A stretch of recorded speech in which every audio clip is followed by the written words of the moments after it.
They said it was the only room left and came with a discount because it was dirty. I thought it was a joke until I heard the music. Good evening, fellow creeps, and welcome to another episode here on Creepy with Coffee. Well, tonight's story happens in Perak. But before we go to that story, I would want to give a shout out to Virgo49275, a fellow creeps that put in a comment down in the comment section. So this is a short story which led to tonight's story. Virgo49275 said, "Let me relate one of my experience in Port Klang, where I once went there to work for a Singapore office. I checked in and went straight to the workplace and simply put my bag in the closet. When I came back in the late evening and went to the room, I was shocked to see the bed being slept in. Just covers crumbled, but the pillows are all in their usual layout and intact. If a person were to really slept in, the whole bed would be in not the same layout, decor, and position. The covers really had been crumbled and slept in, with a scene like a body lying on it. I immediately asked for a change of room and checked my bag. Okay, intact, not open at all. Is it possible that maybe one of the staff came in and just lay on the bed for a while, or is it an entity? Let's say the staff really were tired and laid down. They would have the sense to make the bed as normal again and not leave in this manner. Also, rest and sleep on the armchair or sofa lah, not on the bed where it can show signs of being slept in no matter how you make up for it, unless you can change the whole setup arrangement again." Alright, that is one short creepy story from Virgo49275, whereby she went out, came back, found that the bed was actually looked like somebody actually laid down, but she may be suspecting that it could be a staff. But if it's a staff, the staff could have fixed it, right? But this one was just left like that. Well, that leads to tonight's story. Similar, it took place in a hotel as well. So let's get to tonight's story. This is Creepy with Coffee. It was September 2019. My husband and I were on a short vacation in Malaysia, just trying to escape the stress of work and daily life. We had spent the whole day traveling by car, hopping between small towns and scenic spots along the west coast. As the sun dipped behind the hills and air turned cooler, we figured it was a time to find a place to stay for a night. It was a Wednesday, so we weren't too worried. Shouldn't be that hard to get a decent room on a weekday, right? So we ended up in Taiping, a quiet historical town with colonial buildings, winding roads, and a charming, eerie vibe after sunset. As we passed one of the oldest hotels in the area, I shall not give the name, I told my husband, "Well, let's try this one. It looks like it has stories." The place looked like a leftover from the British era. High ceilings, faded wooden carvings, and walls that must have seen centuries of secrets. I walked in and asked for a room.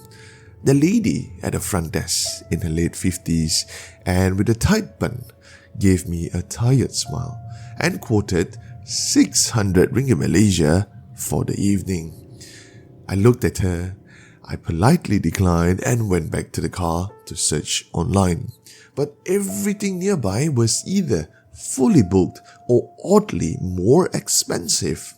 So I walked back in and asked if there was any special deal for drop-ins. She hesitated for a moment and then said, "Well, we do have one room left. It's only 300 ringgit, but it's on the 3rd floor.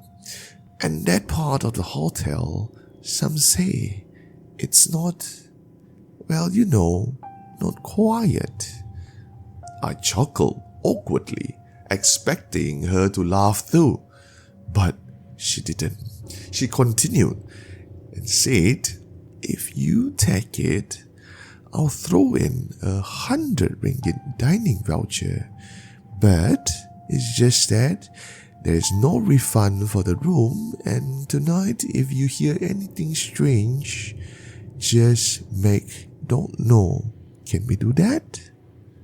Now, if you know me, you know I love this kind of thing. So of course, I said yes.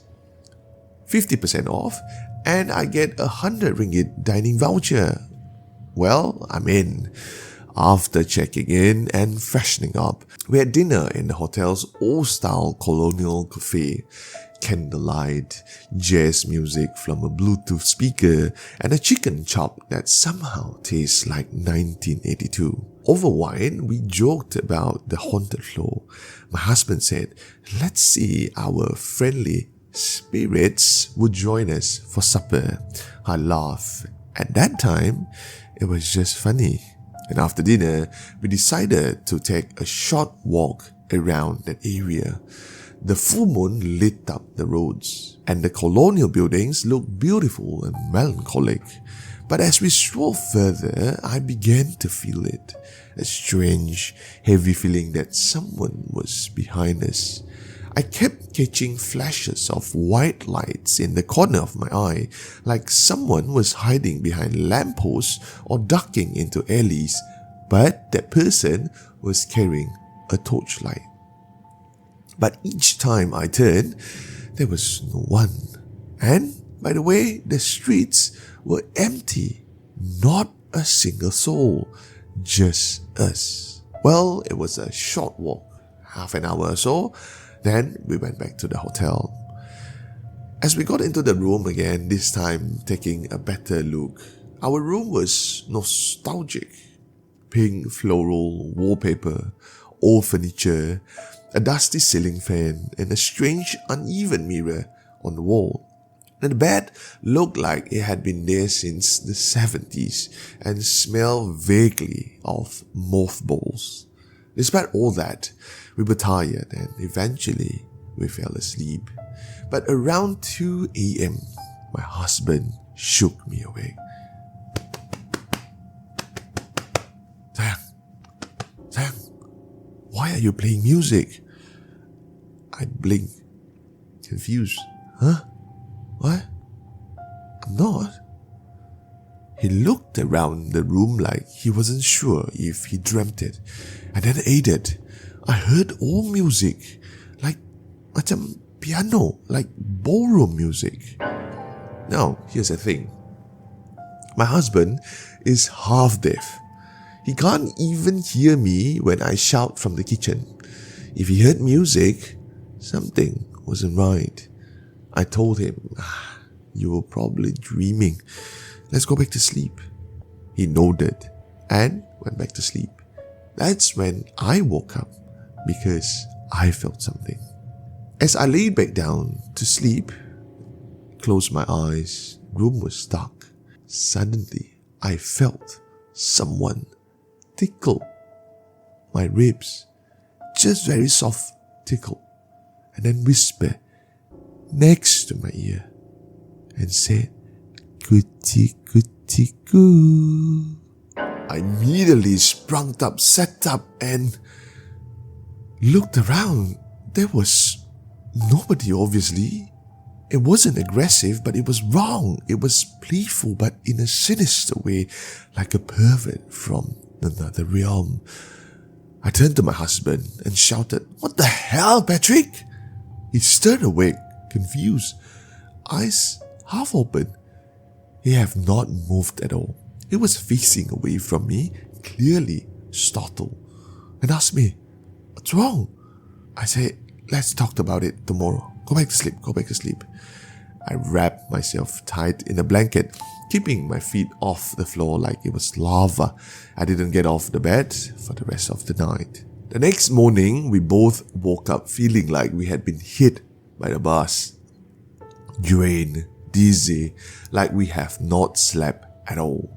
We checked out early and got into the car without breakfast. That's when we finally talked. Last night, my husband said, when he got up to use the bathroom in the middle of the night, he glanced at the mirror and he saw a shadow or someone moving like dancing behind him. I looked at him and I asked him that question. Last night someone tickled me. It had to be you who tickled me, right?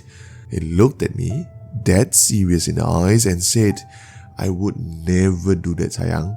You kicked me in your sleep. I'd be dead. He swore on our kids' lives. It wasn't him.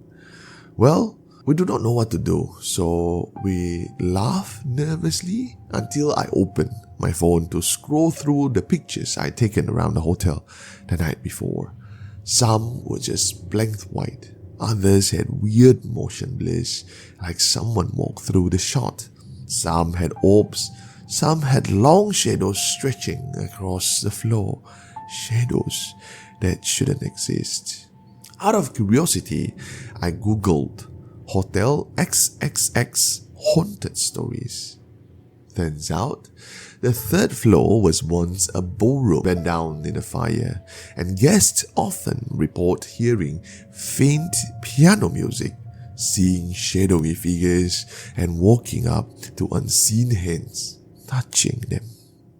Well, I guess I saved 300 ringgit that night and got a free dinner. But in return, I got tickled by the ghost, saw flashes of light, cursed photos which, by the way, I had long deleted, and had to face the fact that sometimes the stories are true. I guess next time, I'll just sleep in the car. Now you walk into a hotel room. The rest of the room is expensive, and you were given a discount 50% off, but you were told that the room was dirty. Would you still check in? If not, what would you do? Leave it down below in the comment section. Once again, if you have yet to do so, please help me like and subscribe to the channel. It would help this channel a lot and I appreciate it. Once again, this is Kim, Creepy with Coffee, and good night.